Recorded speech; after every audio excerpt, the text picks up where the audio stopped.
కీర్తనల గ్రంథం 140వ కీర్తన. యెహోవా, దుష్టుల చేతిలో నుండి నన్ను విడిపింపుము. బలాత్కారము చేయువారి చేతిలో పడకుండా నన్ను కాపాడుము. వారు తమ హృదయములలో అపాయకరమైన యోచనలు చేయుదురు. వారు నిత్యము యుద్ధము రేప చూచుచుందురు. పాము నాలుక వలె వారు తమ నాలుకలు వాడి చేయుదురు. వారి పెదవుల క్రింద సర్పవిషమున్నది. యెహోవా, భక్తిహీనుల చేతిలో పడకుండా నన్ను కాపాడుము. బలాత్కారము చేయువారి చేతిలో నుండి నన్ను రక్షింపుము. నేను అడుగుజారి పడునట్లు చేయుటకు వారు ఉద్దేశించుచున్నారు. గర్విష్ఠులు నా కొరకు ఉరిని త్రాళ్లను చాటుగా ఒడ్డియున్నారు. వారు త్రోవ ప్రక్కను వల పరిచియున్నారు. నన్ను పట్టుకొనుటకై ఉత్సులు నొగ్గియున్నారు.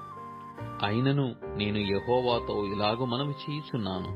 యెహోవా, నీవే నా దేవుడవు. నా విజ్ఞాపనలకు చెవియొగ్గుము.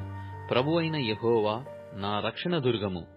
యుద్ధ దినమున నీవు నా తలను కాయుదువు.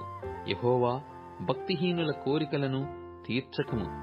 వారు అతిశయించకుండునట్లు వారి ఆలోచనను కొనసాగింపకము. నన్ను చుట్టుకొను వారు తల ఎత్తిన ఎడల వారి పెదవుల చేటు వారిని ముంచునుగాక. కనకనలాడు నిప్పులు వారి మీద వేయబడునుగాక. వారు తిరిగి లేవకుండునట్లు అగ్నిగుండములో వారు కూల్చబడుదురుగాక. అగాధ జలములలోనికి త్రోయబడుదురుగాక.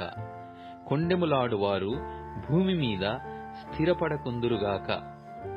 ఆపత్తు బలాత్కారులను తరిమి వారిని పడద్రోయునుగాక.